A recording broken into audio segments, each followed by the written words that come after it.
Hello, this is a Tuesday afternoon.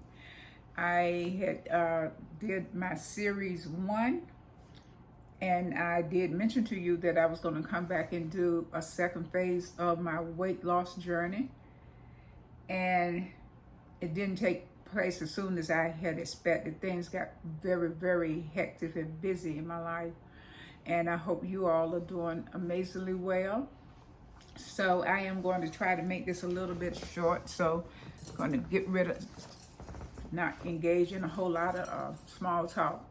Well, I think I probably stopped off on the first series about my weight loss journey when I was talking about going on a particular dietary plan and changing my lifestyle.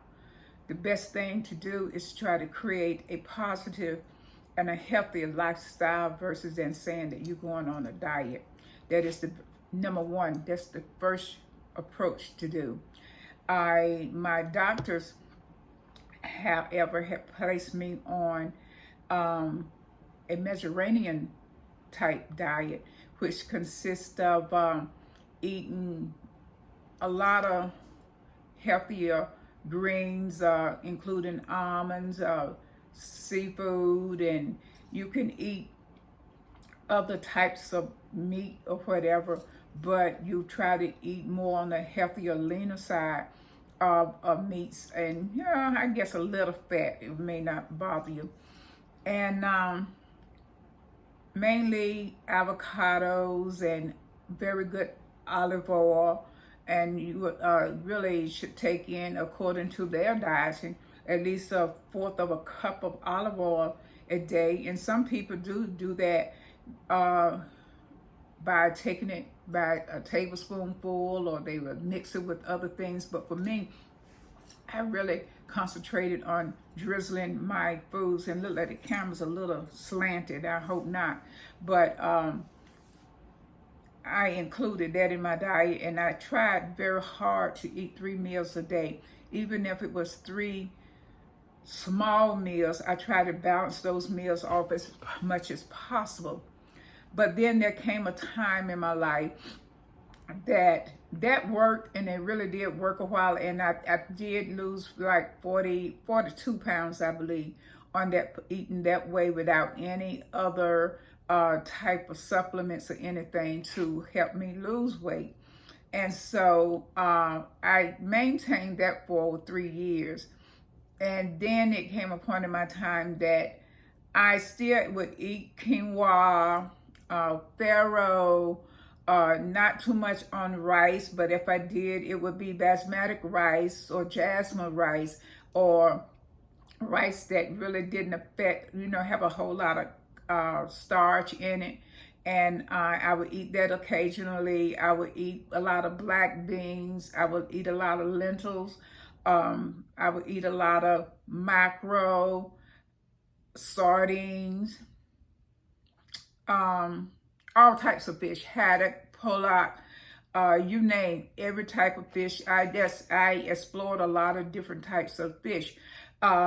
My doctors did not tell me to go on the pescatarian or whatever type diet, but I extended the Mediterranean diet into excluding a whole lot of other things. They didn't tell me to stay away from sugar, but I knew that sugar built up a lot of inflammation. And what I was going through in my health, in my body, I was building up a lot of inflammation. So I did a lot of studying and research about inflammation and how to curb and not to be consumed with a lot of foods that would cause that type of inflammation in my body. You may not have to do that, but I would tell you that it would be beneficial if you did try to do that, because it will alleviate some of the pain and the stresses of the oxidation.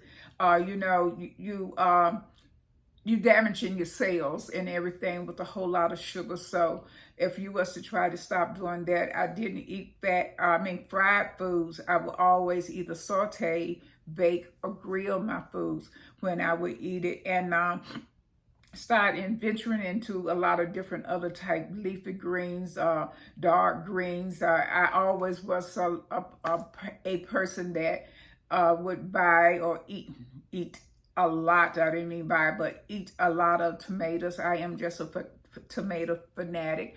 I learned how to include different types of different meals. I created a lot of different dishes like different types of salads with vinegar, vinaigrettes, and all those things. I believe that if you, number one, you cut out a lot of starch, you cut out a lot of carbohydrates, cut out a lot of oversaturated fats. Read your labels for coming against low levels of triglycerides, saturated fats.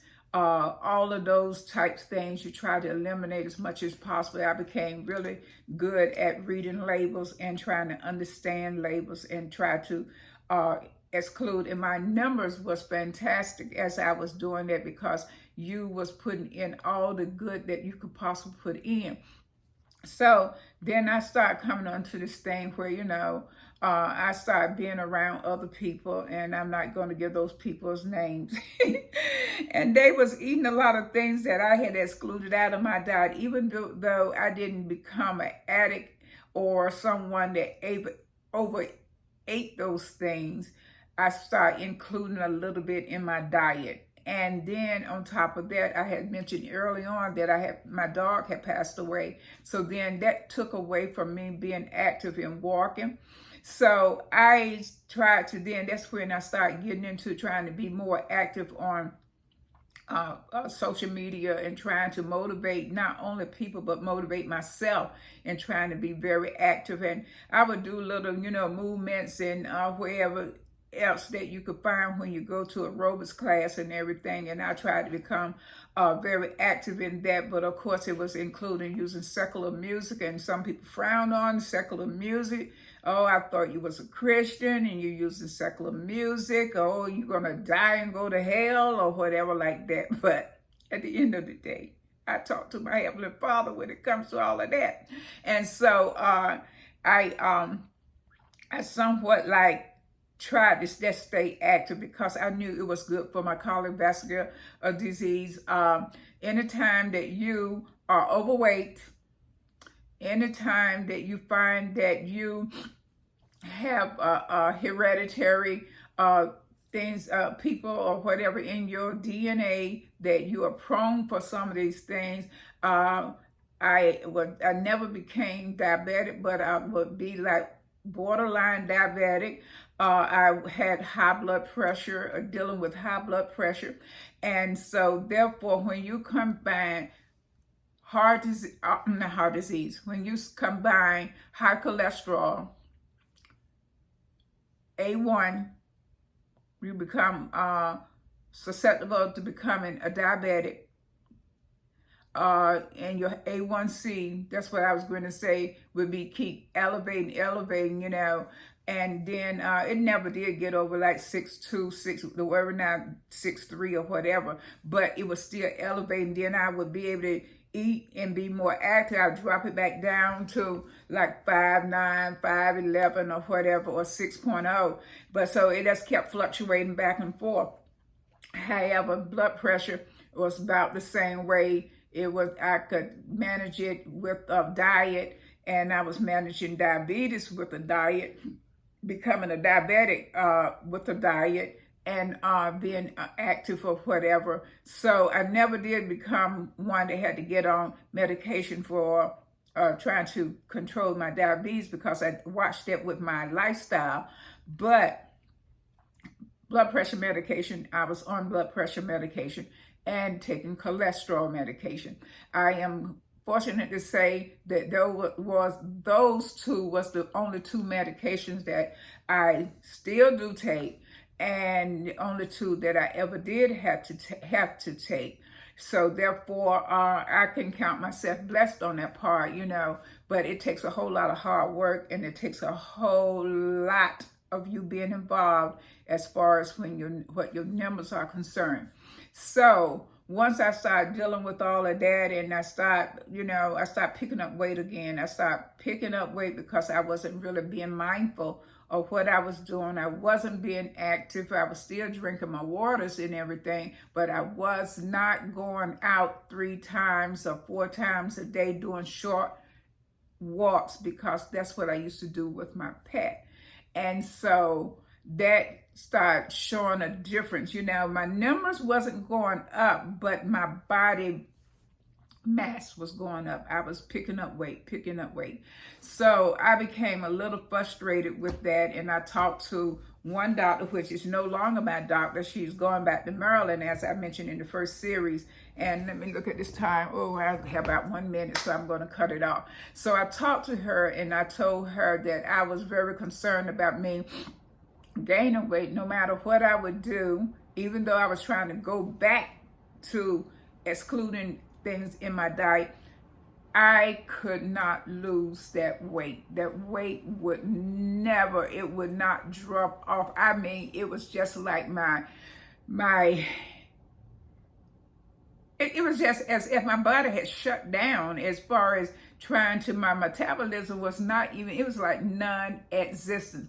So she asked me whether or not have I ever, or did I want to try. She had a lot of patients that was choosing, or they was trying to lose weight and was losing weight successfully on Ozempic.